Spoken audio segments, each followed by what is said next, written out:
Welcome to Protagonist Pub. My name is Tammy, and this is where characters gather.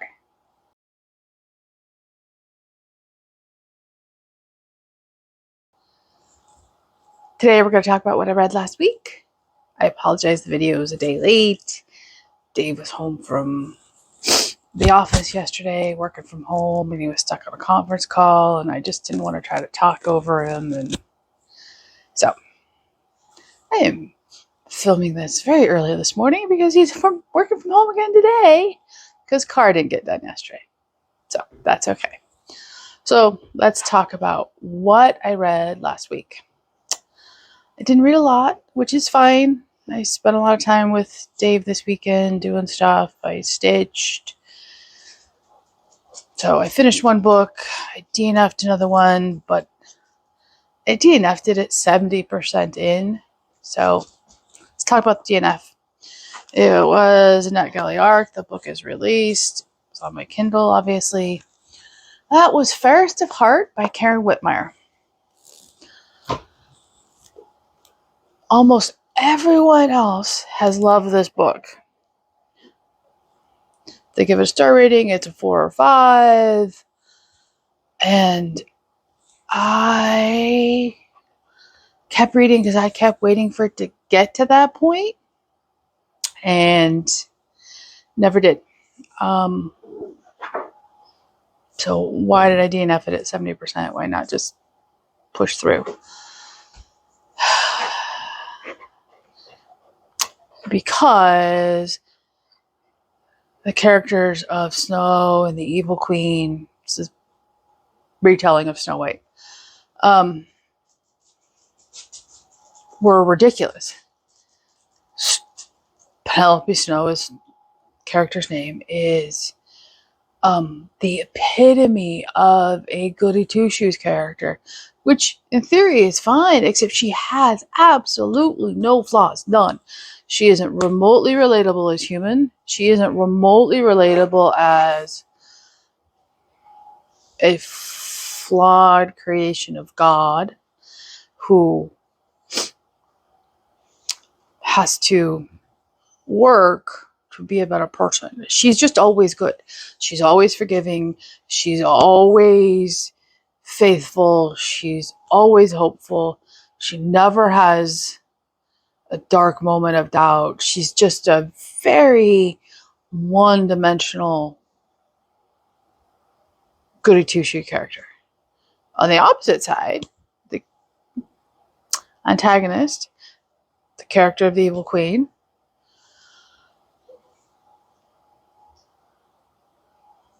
is her mirror image, just the evil side. She's always evil. She's always doing wrong. She never thinks of anyone but herself. She never contemplates her place in the universe, her relationship to God. She just is always out for herself. There is never a spark of self-reflection, self-doubt. She's always manipulative. She's always lying. She's just always bad. No human being is always good or always bad. It's just not the way human beings function. And I was just frustrated. The 7 dwarf characters, which were 7 elderly cowhands living on a ranch, were all sweet and nice, but they weren't anything special. Her quote-unquote love interest was once again very one-dimensional. My brother got hurt, therefore I'm never going to fall in love, and law is my life, and I was frustrated. So I gave up. And in case you're wondering, this is more than just gentle everyday faith, but it is far less offensive faith than I found in the Karen Kingsbury book I wrote. It is much more trying trying to think of the way to phrase it here. I don't want to say proselytizing, but it's in that vein. I'm not saying it was offensive. I'm just saying it's more than the gentle, everyday faith we all engage in versus somewhat bordering on a sermon at Sunday. This was much closer to the Sunday sermon than it was the everyday conversations you hold with God. So I DNF'd it. I did finish one book this week, and that was The Crimson Cord by Jill Eileen Smith. This was a library book. I loved this book. This is biblical fiction. It is a retelling of the story of, not a retelling, it is a piece of biblical fiction centering on Rahab and her relationship to Jericho falling and becoming the mother of Boaz. It is much more about her relationship in life in Jericho and the events surrounding the fall of Jericho. I enjoyed this book immensely. It made Rahab a relatable human type character instead of just a name in the Bible. I have one qualm, dislike in the book. So in the book, as it starts out, she's clearly a pagan. She's clearly not in any sense Jewish. Book goes on. Her gods don't help her when she needs it. And she helps to Israel spies, and she tells them she believes in their God. This is the first time in the book that she's even hinted at that. It was very sudden. It was very convenient for the story. And the reason she says she believes is because Yahweh was so powerful, getting the Jews out of Egypt and parting the Red Sea and the plagues and stuff, but that there was no faith journey for her discovering God. It was more, it is politically and personally convenient for me to tell you I believe in your God so that you'll save me and my family. So I did not like that part. It was very insta-faith. However, she does have a better relationship with the God of the Jews, who she joins after the fall of Jericho. As she learns more and she's accepted into their camp, and they follow through with what they promised her when she hid them in Jericho. And so that part was fine. It was the initial, I believe. It came out of nowhere and it felt very convenient and phony and suspicious. It was suspicious. There's the word. But that being said, I will read another Jill Eileen Smith book in a heartbeat. It was a very entertaining story. It made Rahab and all of the people involved in the fall of Jericho relatable, human. You could see their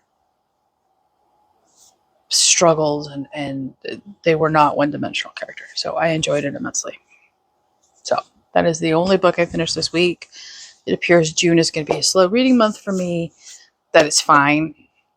I'm okay with that. Book club this month is, we're meeting on Friday. I will do a review for the book of the month, come out on Saturday this week. It was A Match in the Making by Jen Toronto, which I had already read, so that's okay. Worked out well because apparently my brain doesn't want to read a lot this month. So what am I currently reading, going to read? That would be In Pieces by Rhonda Ortiz. This is the first in the Molly Chase series. Book 2 comes out this summer.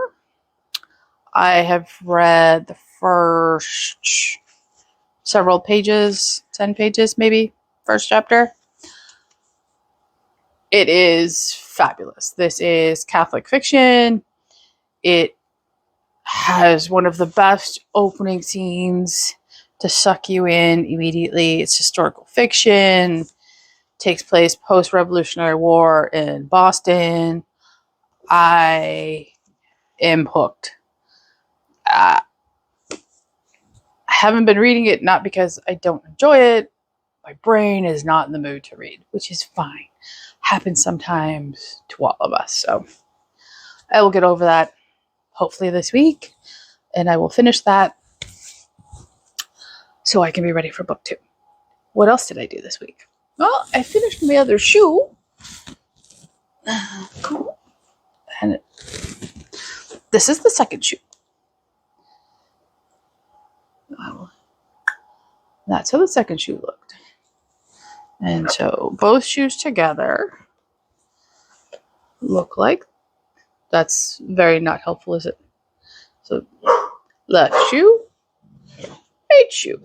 I'm pleased. They're very cute. They're nice and summery and springy. So they're nice and summery and springy, and I am happy with that. I did do some other stitching this week. I think it's the first time I've stitched multiple days in a row, all in at least a couple of months. So I pulled this pattern out, and it is by Shannon Christine Designs. It is Here Comes the Sun, and here is how much, oops, it goes flying to the floor, I have done. I am liking it. It's going quick. It's bright and cheerful, which everyone loves. I do some other stitching, but it's a gift. So when I can show those, I will. It will be much later in the year. They're a Christmas gift. So I did do some other stitching. So that was my reading week last week. Little life update. More to come. I hope you had a good reading week. Please leave a comment down below. If you're in a reading slump, how are you getting out of it? Like and subscribe, and I will see you here next time at the Protagonist Pub.